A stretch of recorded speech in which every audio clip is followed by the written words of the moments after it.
Subscribe करें हमारे YouTube channel को और बेल आइकन को प्रेस करें हमारे लेटेस्ट वीडियोस को देखने के लिए।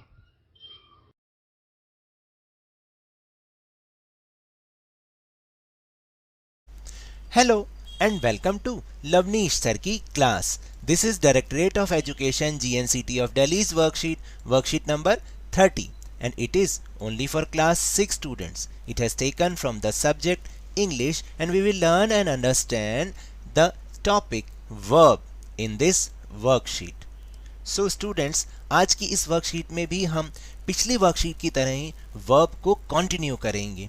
जैसे लास्ट वर्कशीट में हमने समझा था ना कि वर्ब का मतलब होता है डूइंग वर्ड्स या एक्शन वर्ड्स, कुछ भी एक्शन हो रहा हो। जैसे इस समय आप लिसनिंग कर रहे हैं, सुन रहे हैं ना, मेरी बात को सुन रहे हैं तो कोई ना कोई एक्शन कर रहे हैं, तो वो भी एक वर्ब है।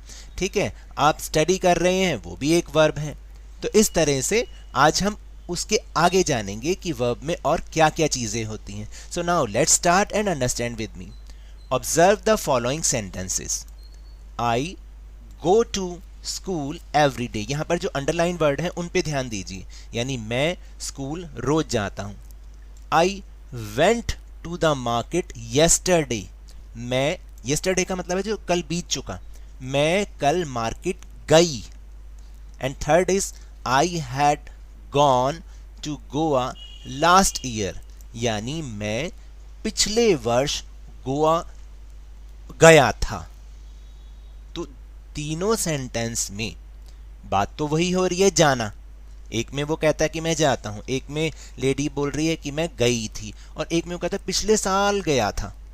अब मतलब तो तीनों का वही है, लेकिन यहां पर तीनों के लिए अलग अलग वर्ड यूज किए गए हैं, गो, वेंट एंड गॉन। तो in the above sentences the three forms of the verb go, that is go, went, gone are used, है ना। तो आपको ये बताया वर्ब तो go ही है, यानी जाना, मैंने अभी आपको जैसे समझाया, लेकिन उनके लिए थ्री वर्ड्स यूज किए गए हैं, go, went and gone. Sentence 1, go tells us about everyday act, यानी जो सबसे पहले वाला go है वो हमें ये बताता है कि रोजमर्रा के जीवन में हम क्या करते हैं। जैसे आई स्टडी, मैं पढ़ता हूं। आई लिसन, मैं सुनता हूं, है ना। आई ईट, मैं खाता हूं। इसी तरह से जो सेकंड सेंटेंस है वहां पे यूज किया गया went. Went tell us about the act of the past. जो वेंट हमें बता रहा है, वेंट शब्द बता रहा है, वो बता रहा है कि आपने कल क्या किया था, पास्ट के बारे में बता रहा है। ठीक है। और third sentence is gone. Gone tells us about the act that finished in the past. और जो गॉन है वो ये बता रहा है कि आपने जो पास्ट में यानी पीछे इतिहास में, भूतकाल में आपने कौन सा एक्ट खत्म किया था, यानी आप घूम के आ चुके थे। तो जो थर्ड वाला था ना, I had gone to Goa last year, यानी मैं लास्ट ईयर, पिछले वर्ष गोवा घूम के आ चुका था, ऐसे बोलना है। इसके लिए हमने गॉन लगाना है। तो यही बता रहा है, देखिए गो में रोजमर्रा की जिंदगी में क्या वर्ड यूज कर रहे हैं, गो वो हमें बता रहा है। वेंट बता रहा है कि कल क्या किया था, और जो थर्ड है गॉन, उसने ये बताया कि मैंने पिछले वर्ष मैंने वो काम पूरा क्या किया था।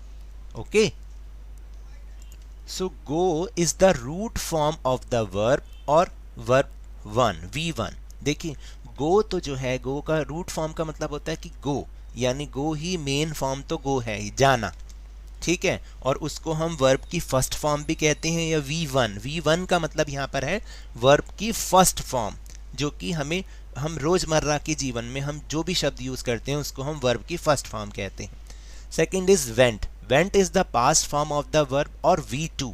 V2 का मतलब वर्ब की सेकंड फॉर्म, जो कि हमने पास्ट में कोई काम किया।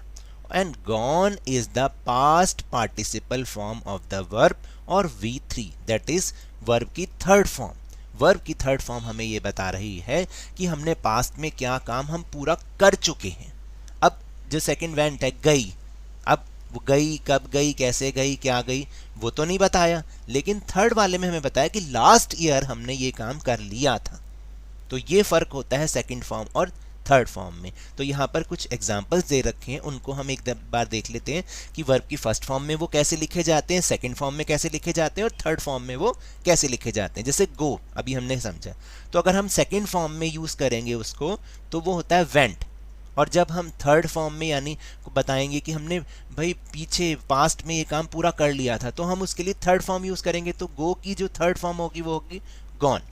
फिर इसी तरह से राइट, अब हमें पास्ट में यूज़ करना है कि मैंने ये काम लिखा, तो रोट लिखेंगे रोट, और थर्ड में मैंने ये काम कर लिया था तो written, write wrote and written.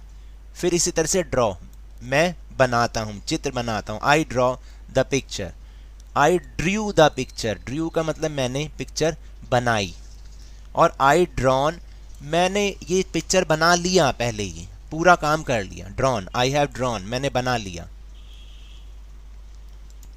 Now question for exercise, there are many verbs in verb 2 and verb 3 of the form of the verb can be found by just adding ed. For example देखिए, बहुत सारे में तो क्या होता है कि verb की सेकंड और थर्ड फॉर्म में आप ed यूज़ करेंगे, तो ed से ही हमारी वो सेकंड और थर्ड फॉर्म बन जाती है।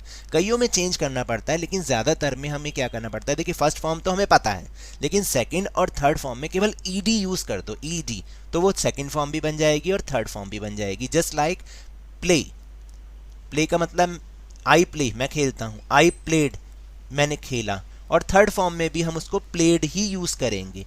ओके, ये ध्यान रखना कि ज़्यादातर जो वर्ब की सेकंड और थर्ड फॉर्म होती है उसमें हम ed लगा देते हैं। जंप का क्या बन जाएगा, जंप्ड, और थर्ड फॉर्म में भी वो जंप्ड ही यूज़ होगा। पेंट, पेंटेड, ed लगाया ना हमने, और थर्ड फॉर्म में भी पेंटेड ही यूज़ होगा वो। क्लोज का क्या बन जाएगा फिर, क्लोज्ड, और थर्ड फॉर्म में भी क्लोज्ड। टच, मैं छूता हूँ, टच्ड, मैंने छुआ, और मैं छू चुका हूँ, टच्ड, दोनों के लिए टच्ड ही यूज़ होगा। लास्ट इज ओपन, तो सेकंड फॉर्म में क्या यूज़ होगा, ओपन्ड, और थर्ड फॉर्म में भी ओपन्ड। ओके, अब इसी तरह से last question, now let us make an attempt to complete the table below. अब देखिए ये आपको अभी समझ नहीं आएगा, इसलिए मैंने आपके लिए हेल्प के लिए करवाया है। तो देखिए अब अभी तो हमने ऊपर बताया कि ज़्यादातर वर्ब की फर्स्ट फॉर्म में जब हम ed यूज़ करते हैं तो वो सेकंड और थर्ड फॉर्म बन जाती है, लेकिन कई वर्ड ऐसे भी होते हैं जो सेकंड और थर्ड में जाके चेंज हो जाते हैं। तो कुछ वर्ड उनमें से एग्जाम्पल मैं यहाँ पर आपको समझा रहा हूँ। जैसे स्पीक है, स्पीक का मतलब मैं बोलता हूँ, तो लेकिन जब मैं बोलूँगा कि मैंने बोला, तो मैं स्पीक की जगह स्पोक यूज़ करूँगा, और थर्ड फॉर्म में मैं उसको बोलूँगा आई हैव स्पोकन। याद रहेगा, स्पीक, स्पोक और स्पोकन। इसी तरह फ्लाई का क्या हो जाता है, फ्ल्यू, फ्लाई मतलब उड़ना, फ्लाई मतलब उड़ा, और फ्लोन मतलब उड़ चुका। रन, भागना, रेन, भागा पास्ट टेंस में, और रन में इस वाले रन का मतलब ये है मैं भाग चुका हूँ, इसमें भी रन यूज़ करेंगे। फिर होता है कम, फर्स्ट फॉर्म आना, केम आया, और इस कम का मतलब भी आ चुका। लाफ हंसना, लाफ्ड हंसा, और हंस चुका में भी लाफ्ड ही यूज़ करेंगे। So now that's all for this worksheet. अगर मेरे इस तरह समझाने से आपको थोड़ा सा भी समझ में आया हो तो इस चैनल को ज़्यादा से ज़्यादा सब्सक्राइब कीजिए, लाइक कीजिए, और बहुत ज़्यादा शेयर भी कीजिए। और हाँ, मेरे साथ इसी तरह आसानी से वर्कशीट को समझते रहिए, लेकिन ध्यान और मन लगाकर पूरी मेहनत और लगन के साथ ऑनलाइन ही सही पढ़ते जरूर रहिए। And if you want to defeat coronavirus, then please wear a mask, and जब भी अवेलेबल हो और जब भी पॉसिबल हो इसके लिए वैक्सीन जरूर कराएं, क्योंकि कोरोना को हराना है और ज़िंदगी को एक बार फिर से सुहाना बनाना है। इसी उम्मीद के साथ थैंक यू वेरी मच।